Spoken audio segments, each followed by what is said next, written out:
మీ ఉత్సాహం చూస్తున్నా. ఇప్పటికే మేము ఇద్దరం కలిసి మూడోసారి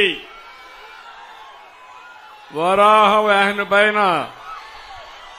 ఎక్కాం. చైతన్య రథం 3 సార్లు ఎక్కాం. 3 జిల్లాల్లో తిరిగాం.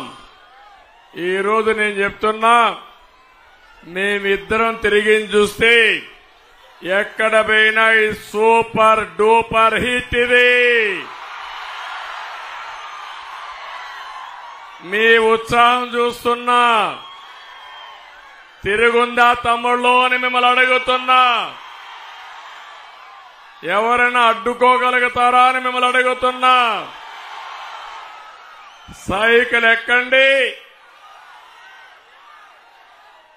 జనసేన, తెలుగుదేశం, బీజేపీ జెండాలు కట్టుకోండి. గాజు గ్లాస్ చేతిలో పెట్టుకోండి. ఎవడైనా అడ్డం వస్తే తొక్కుకుంటూ వెళ్ళండి. ఇంకా ఏదైనా మాట్లాడితే, గ్లాస్ మీద దాడి చేస్తే తిరిగి ఆ గ్లాసుని ఏం చేయాలో చేసి చూపించమని మిమ్మల్ని అందరినీ కోరుతున్నా. ఈరోజు ఇక్కడికి వచ్చినప్పుడు పవర్ స్టార్ పవన్ కళ్యాణ్ గారు సినిమాల్లోనే హీరో కాదు, రాజకీయంలో నిజ జీవితంలో హీరో అయినటువంటి పవన్ కళ్యాణ్ గారు నేను మచిలీపట్నం వచ్చినప్పుడు, బందర్ వచ్చినప్పుడు మచిలీపట్నం ఒక్కసారి గుర్తు చేసుకుంటే సాహితీ, సాంస్కృతిక, రాజకీయ రంగాలకు వేదిక కృష్ణా జిల్లా. దేశానికి మహామహులు అందించిన గడ్డ ఈ కృష్ణా జిల్లా. ఒక్కసారి స్వాతంత్ర సమర యోధుడు, జాతీయ జెండా రూపశిల్పి పింగళి వెంకయ్య. తమలో ఈరోజు దేశంలో జాతీయ జెండా ఎగరుతా ఉందంటే అది మొట్టమొదటి ఎగిరింది కోనేరు సెంటర్లోనే ఎగిరింది తమ్ముళ్ళు. అది దీని చరిత్ర. అలాంటి చరిత్ర రాసిన బందరు పట్టణం ఇది. బ్రిటిష్ వాళ్ళ పేరులోనే ఒక వెలుగు వెలిగింది. ఒకప్పుడు ఇక్కడ బ్రహ్మాండమైన పోర్టు గాని ఇవన్నీ చిన్నప్పుడు చదువుకునేవాళ్ళం, బందరు పోర్టు గురించి కూడా. అలాంటి ఇక్కడ ఆంధ్ర బ్యాంక్ వ్యవస్థాపకులు భోగరాజు పట్టాభి సీతారామయ్య గారిని కూడా ఒక్కసారి గుర్తు చేసుకుని ఆ నాయకుల స్ఫూర్తితో ఈరోజు ఈ మీటింగ్ ని ప్రారంభిద్దాం. తమలో ఒకటే కోరుతున్నాం, నేను గాని, మిత్రుడు పవన్ కళ్యాణ్ గారు గాని, బీజేపీ గాని స్వార్థం కోసం కూటమిగా ఏర్పడలేదు. మాది 3 జెండాలైనా అజెండా ఒకటే, సంక్షేమం, అభివృద్ధి, ప్రజాస్వామ్య పరిరక్షణ ధ్యేయంగా మేము ముందుకు వచ్చాం. ఇంతేకాదు, ప్రజలు గెలవాలి, రాష్ట్రం నిలవాలి, దానికోసం మీ ముందుకు వచ్చాం. మాతో కలిసి నడవమని మిమ్మల్ని అందరినీ కోరుతున్నా. ఇప్పుడే 2014లో రాష్ట్రం 2గా విడిపోయిన తర్వాత మొట్టమొదటిసారిగా ముందుకు వచ్చి 14 నేను పోటీ చేయను, ఎన్డీఏను సహకరిస్తారని స్వచ్ఛందంగా ముందుకొచ్చి సహకరించిన వ్యక్తి పవన్ కళ్యాణ్ గారని చెప్పి నేను మీకు తెలియజేస్తున్నా. 2024లో మళ్లీ ఏమాత్రం ఓటు చీల్చడానికి వీలు లేదు. ఈ సైకోని ఆంధ్రప్రదేశ్ ని వదిలించుకోవాలి. ఈ రాష్ట్రం బాగుపడాలి. మనమందరం కలిసి పోటీ చేయాలని చెప్పిన వ్యక్తి పవన్ కళ్యాణ్ గారని చెప్పి నేను మీకు తెలియజేస్తున్నా. ఎప్పుడు కూడా ఎంతో మంది ఎన్ని విమర్శలు చేసినా ఏమాత్రం భయపడకుండా ముందుకు పోయే వ్యక్తి. అలాంటి వ్యక్తి ఈ రోజు మీరు చూస్తున్నారు తమ్ముళ్ళు, ఎంతమంది ఎన్ని మాటలు మాట్లాడారో, కానీ ఒకటి మాత్రం ఎక్కడ అదరక బెదరక ఒక యోధుడిలా నిలబడ్డ వ్యక్తి పవన్ కళ్యాణ్ గారని చెప్పి నేను మీకు తెలియజేస్తున్నా. నేను ఈ సందర్భంగా ఒకటే అడుగుతున్నా, ఈ జిల్లాలో 2 నాన్లున్నారు, 2 కూడా మంత్రులుగా నిలబెట్టారు. ఒకడు బూతుల నాని, ఒకడు నీతుల నాని.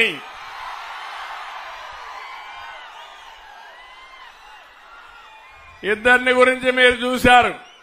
ఇక్కడున్నాడు ఈ నీతుల నాని, మాట్లాడితే చెప్పు తీసుకొని 2 చెప్పులు తీసుకొని కథలుగా చూపిస్తా ఉంటాడు.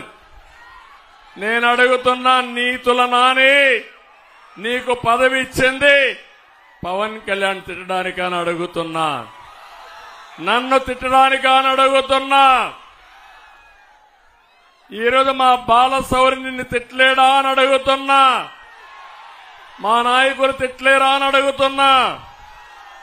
నేను ఒకటే హెచ్చరిస్తున్నా, ఈ సైకో జగన్మోహన్ రెడ్డి ఒక్కొక్క ప్రాంతంలో ఒక్కొక్క సైకోను తయారు చేసి మమ్మల్ని అందరినీ మానసికంగా దెబ్బతీయాలని ఆలోచిస్తున్నాడు. కానీ మేము బుల్లెట్లకే భయపడిన వాళ్ళం, వీళ్ళకి భయపడతామా తమ్ముళ్ళు అని మీకు అందరికీ చెప్పేస్తున్నా. ఈరోజు ఇక్కడ వారాహి నుంచి అడుగుతున్నా ఈ యొక్క నీతుల నానిని, అయ్యా ప్రతిరోజు నువ్వు మాట్లాడతావు, నేను ఒకటే నిన్ను సవాల్ విసురుతున్నా, ఈ బందరికి ఏం చేశావో చెప్పే ధైర్యం నీకుందా నీతుల నాని అని సవాల్ విసురుతున్నా. ఉందా తమ్ముళ్ళు? ఉందా తమ్ముళ్ళు?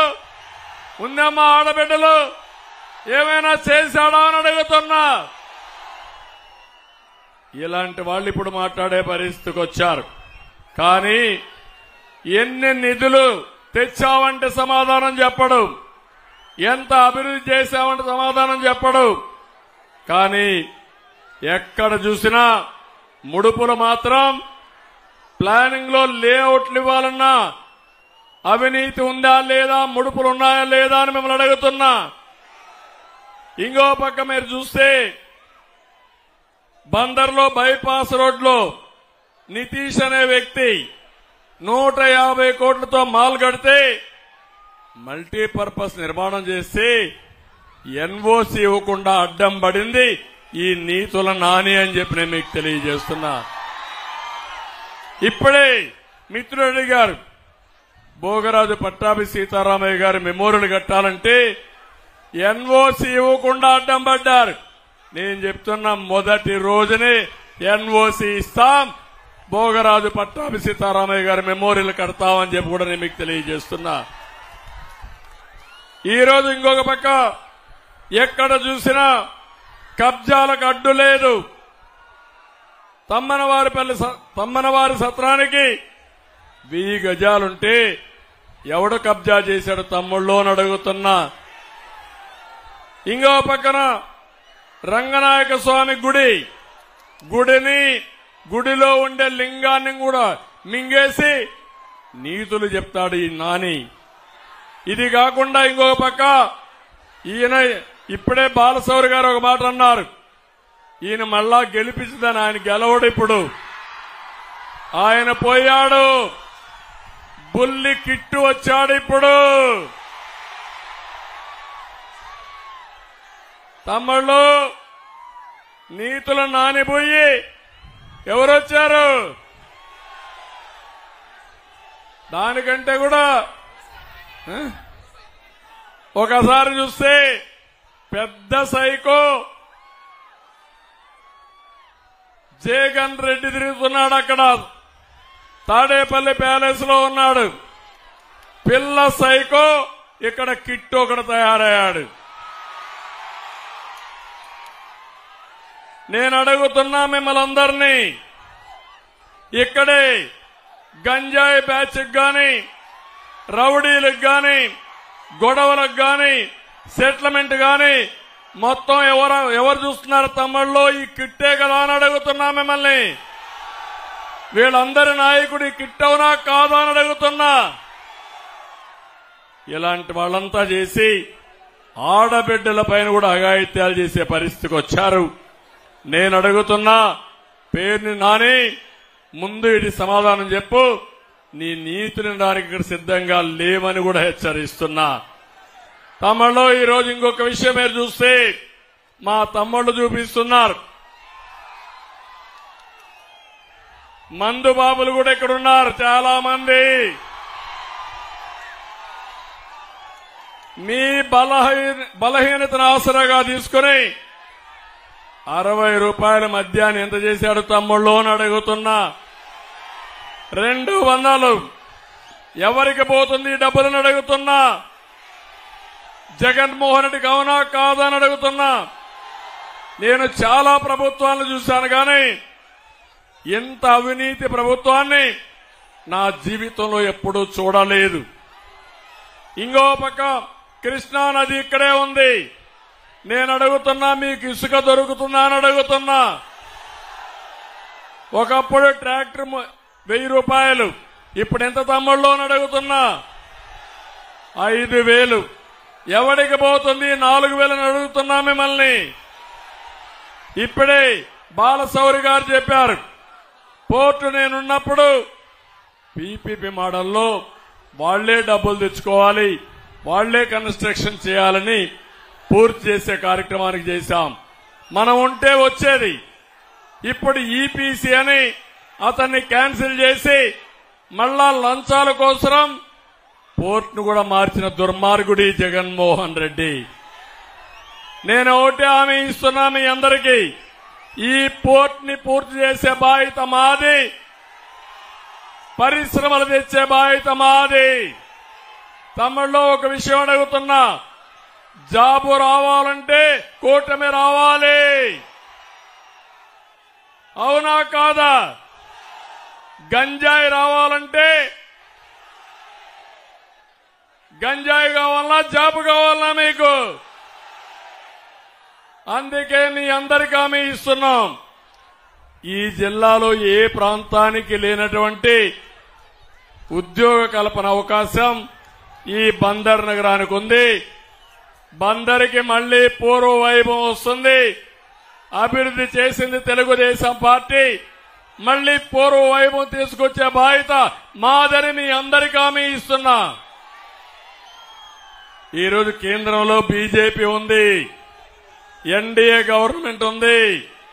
మళ్లీ 400 సీట్లతో ఎన్డీఏ వస్తుంది.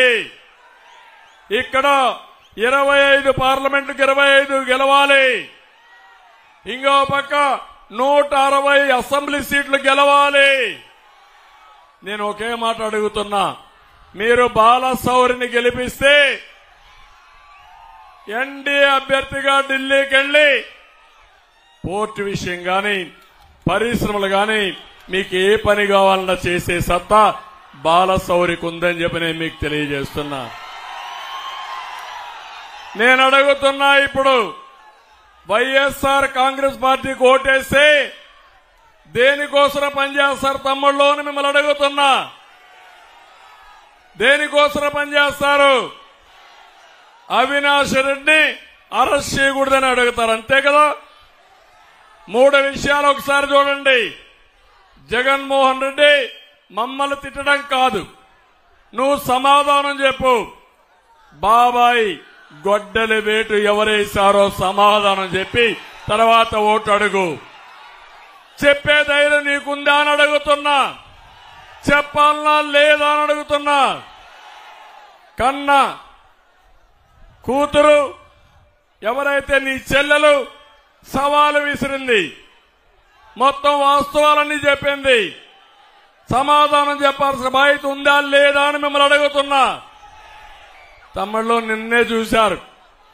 ఒకప్పుడు బాబాయ్ గొడ్డలి డ్రామా, అది మన మీద పెట్టడం, తర్వాత కోడి కత్తి డ్రామా, నిన్న చూస్తే గులకరాయి డ్రామా. గులకరాయి ఎవడో వేస్తే పవన్ కళ్యాణ్ గారు మేము వచ్చి హత్యా ప్రయత్నం చేశామంట. నీ డిపార్ట్మెంట్ ఇది అవునా కాదా అని అడుగుతున్నా. ఈరోజు నీ డిపార్ట్మెంట్ ఉంటే కరెంట్ ఆఫ్ అయితే మేము కారణమా? నీకు చేత కాకపోతే రాజీనామా చేయి, నువ్వు మీటింగ్ పెట్టుకో, నీకు కూడా కరెంట్ ఇస్తాం. ఎక్కడ కరెంట్ ఆఫ్ కాదు.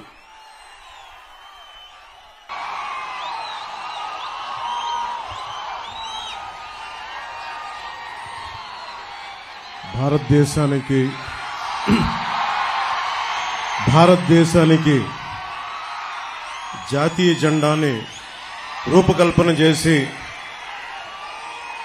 మనకి బందర్కి అత్యంత పేరు తెచ్చిన స్ఫూర్తిదాత, స్ఫూర్తి ప్రదాత పింగళి వెంకయ్య గారికి పాదాభివందనాలు చేసుకుంటూ, నమస్కారాలు చేసుకుంటూ సభను ప్రారంభిస్తున్నాను.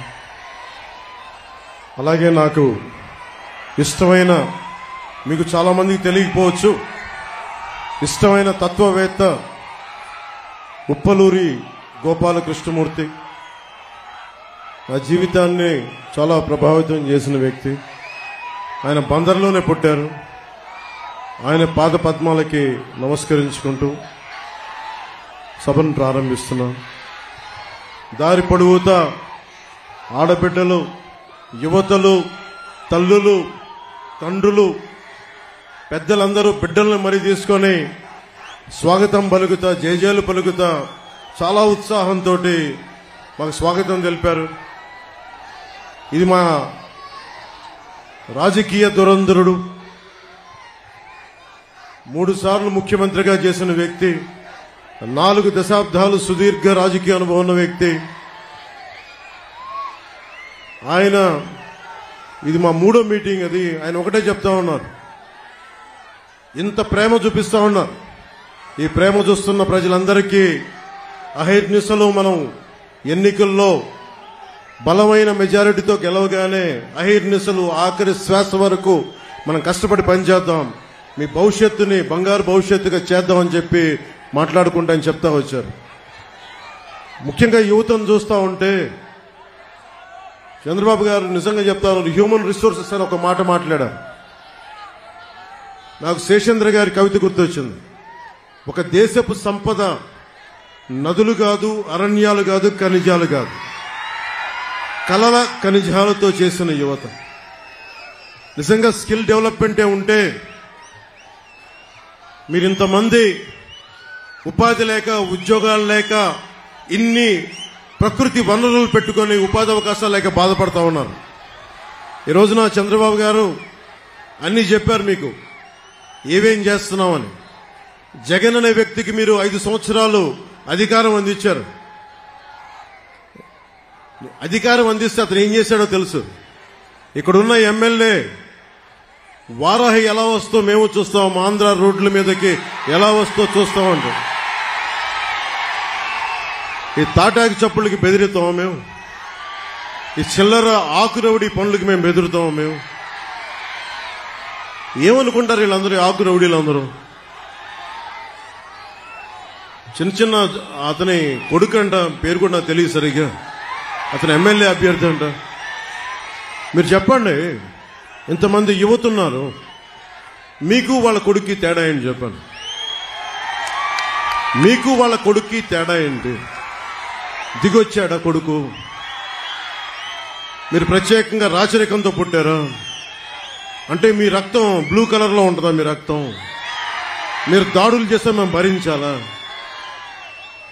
14 తెనాల్లో మాట్లాడతా, జగన్ కి గాయం అయితే రాష్ట్రానికి గాయం అండి.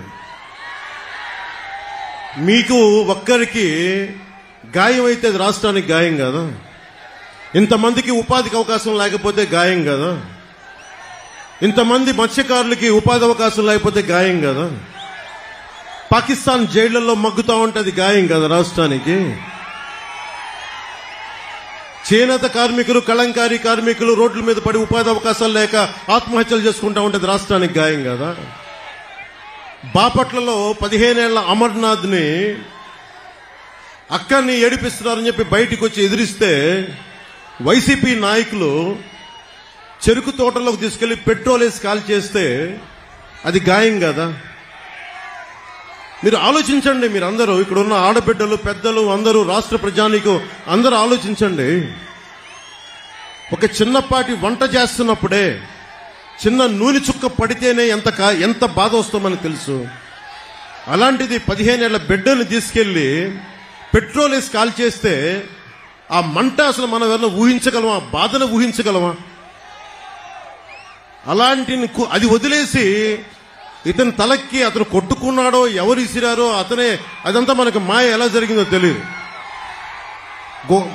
గొడవ మాకు ఇతనికి పనే? మాకు ఇతని మీద మాకు కూర్చోబెట్టి దాడులు చేయడానికి మాకేం పని లేదా? మాకు వేరే పనులు లేవా మాకు?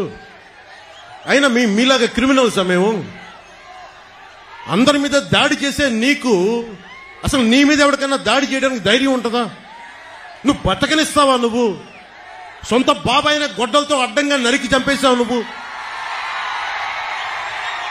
ఆ నరికి చంపించిన వ్యక్తులు నువ్వు వెనకేసుకొస్తావు. ఇలాంటి వ్యక్తి అంటే కూర్చోబెట్టి కేంద్రం మెడలు ఉంచుతాడంట. కేంద్రం మెడల్ అంటే ఎవరు? నరేంద్ర మోడీ గారు. వెళ్ళి నరేంద్ర మోదీ గారితో మాట్లాడగలవా?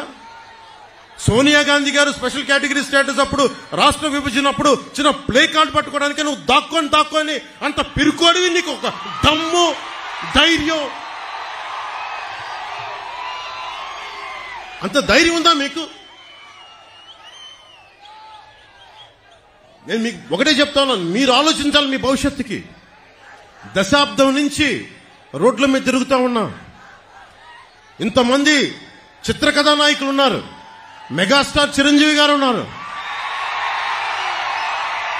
రెబల్ స్టార్ ప్రభాస్, మహేష్ గారు, అల్లు అర్జున్ గారు, రామ్ చరణ్ గారు, జూనియర్ ఎన్టీఆర్ గారు, ఇలా ఎంతో మంది నాయకులందరూ ఏ రోజు కూడా చిత్ర పరిశ్రమని రాజకీయ పరంగా ఎవరు వేధించలా. ఇందాక అక్కడ బోర్డు చూస్తుంటే మనల్ని ఎవరు ఆపేదని ఒక బోర్డు ఉంది. నాది దేనికంటాం ఆ మాట? అంటే ప్రజాస్వామ్యాలు మాకు హక్కు లేదా? ఇక్కడున్న ఎమ్మెల్యేకి ఈ మాటలు కూడా మంచి రావట్లేదు, కొంచెం కోపాన్ని ఉంచుకున్నాం.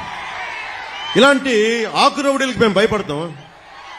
వారాహి ఎలా వస్తో ఆంధ్ర రోడ్ల మీద మీరు తిరుగుతాం, మేము చూస్తామా? బెదిరిస్తారా మమ్మల్ని? మేము సుభాష్ చంద్రబోస్ స్ఫూర్తిని నింపుకున్న వాళ్ళం గుండెల్లో.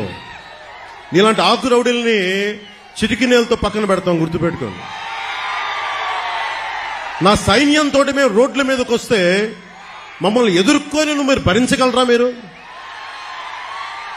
తట్టుకోగలవా? మా శక్తిని, యువత శక్తిని తట్టుకోగలవా నువ్వు? 10 మంది ఆకురౌడీలు వేసుకొని కూర్చోబెట్టి కుర్రా యువతనందరినీ బెదిరిస్తే మీకు ఒకటే చెప్తున్నాను, మీరు దయచేసి భయపడకండి. మీరు ధైర్యంగా లేకపోతే అక్కడ కూర్చోబెట్టిందాక జై భీమ్ అని మీరు అంబేద్కర్ గారి గురించి చెప్తా ఉన్నారు. కొన్ని వందలాది మంది మేధావులు ఆయన నేతృత్వంలో కూర్చొని చాలా బలమైన రాజ్యాంగం ఇచ్చారు మనకి, మీ భవిష్యత్తు కోసం, మీ ప్రాథమిక హక్కుల కోసం. అలాంటి మీరు భయపడతా ఉంటే అది ప్రాబ్లం జగన్ గొప్పతనం కాదు, ఇక్కడున్న స్థానిక ఈ ఆకురౌడి ఎమ్మెల్యే కాదు.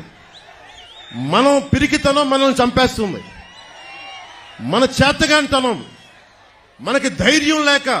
అరే నాలాంటి వాడు ఒకడు, నేను గొప్ప కుటుంబాల నుంచి రాలా, మా నాన్న ముఖ్యమంత్రి కాదు, నాకేం పెద్ద గొప్ప కుటుంబాల నుంచి వచ్చిన వాళ్ళం కాదు. చంద్రబాబు గారు దాదాపు ఎన్డీఏ కన్వీనర్ గా ఉండి, జాతీయ స్థాయిలో ఎన్డీఏ కన్వీనర్ గా ఉండి ప్రభుత్వాలు నడిపి కేంద్ర ప్రభుత్వానికి కీలకమైన వ్యక్తిగా ఉండి ఈ రోజున తగ్గి ఆయనకి ఎమ్మెల్యేలు కుదించుకొని తగ్గించుకొని వచ్చారు. అలాగే నాకు కూడా ఓట్ పర్సంటేజ్ పెరిగి కూడా నేను తగ్గించుకున్నాం. మనకి బలమైన బందర్ను కూడా తెలుగుదేశం పార్టీకి వదిలేసాం ఈ రోజున కొల్లు రవీంద్ర గారిని గెలిపించడానికి. దీనికి కారణం ఏంటంటే ఓటు చీలకూడదు. ఎందుకు చీలకూడదు? మీ భవిష్యత్తు కోసం, మీకోసం పనిచేసే వాళ్ళు కావాలి, రైతాంగాని కోసం నిలబడగలిగే వాళ్ళు కావాలి, మత్స్యకారుల కోసం నిలబడగలిగే వాళ్ళు కావాలి, అలాగే కూర్చోబెట్టి యువతకి ఉపాధి అవకాశాల కోసం నిలబడగలిగే వాళ్ళు కావాలి.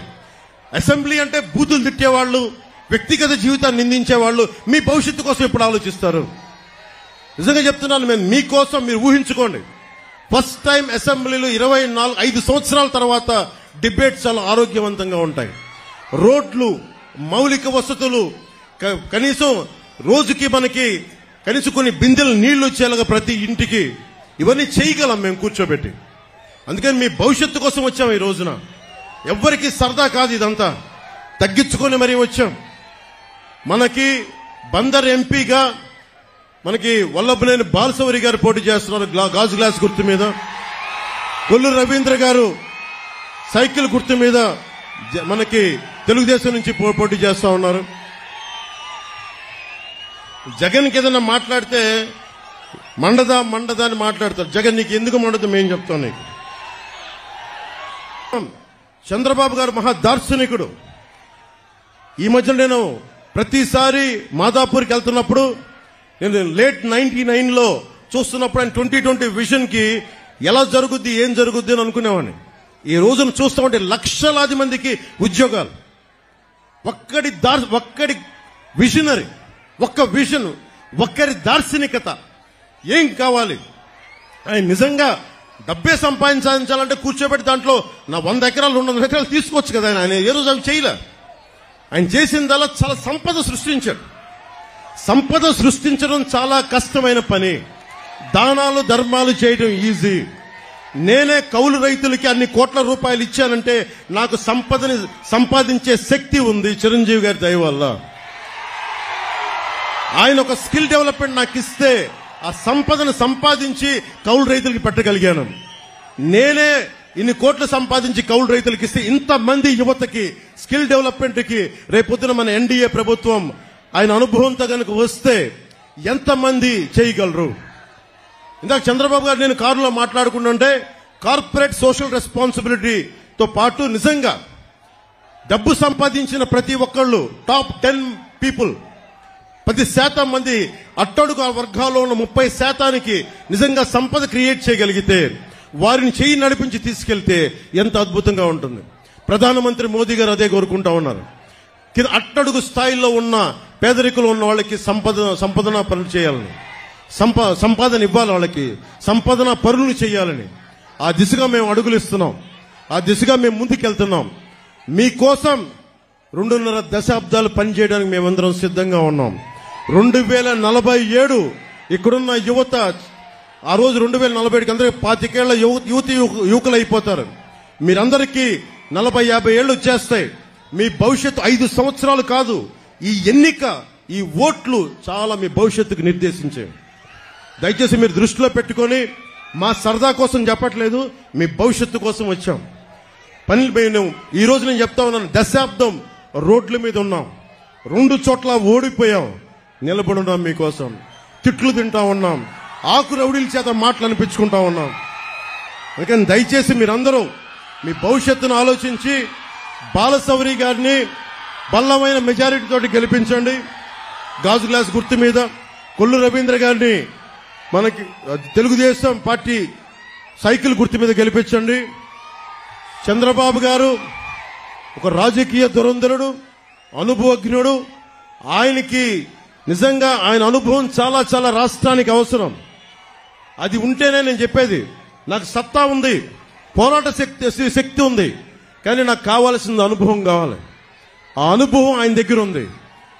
జనసేన పోరాట పటిమ, తెలుగుదేశం పార్టీ నిర్మాణం తాలూకు శక్తి, చంద్రబాబు గారి నాయకత్వం తాలూకు అనుభవం, మోడీ గారి ఆశీస్సులు, ఇవన్నీ కలిపి ఆంధ్రప్రదేశ్ ని అత్యంత అద్భుతంగా స్వర్ణాంధ్రప్రదేశ్ గా చేస్తాయని మనస్ఫూర్తిగా మీ అందరికీ తెలియజేసుకుంటూ మీ అందరికీ ధన్యవాదాలు తెలుపుకుంటూ, మనస్ఫూర్తిగా మీ అందరికీ పేరు పేరున ధన్యవాదాలు తెలుపుకుంటూ, ఆడపడుచులకి, అక్క చెల్లెళ్ళకి, తల్లులకి అందరికీ వందనాలు పలుకుతూ, మీ అందరికీ చేతులెత్తి మొక్కుతూ సెలవు తీసుకున్నాను. తెలుగుదేశానికి జయము జయము, భారతీయ జనతా పార్టీకి జయము జయము, జనసేనకి జయము జయము. ప్రజలందరికీ, ఆంధ్రప్రదేశ్ రాష్ట్ర ప్రజలందరికీ, తెలుగు ప్రజలందరికీ దిగ్విజయం కలుగాలి. జై జనసేన, జై తెలుగుదేశం, జై బీజేపీ, జై హింద్.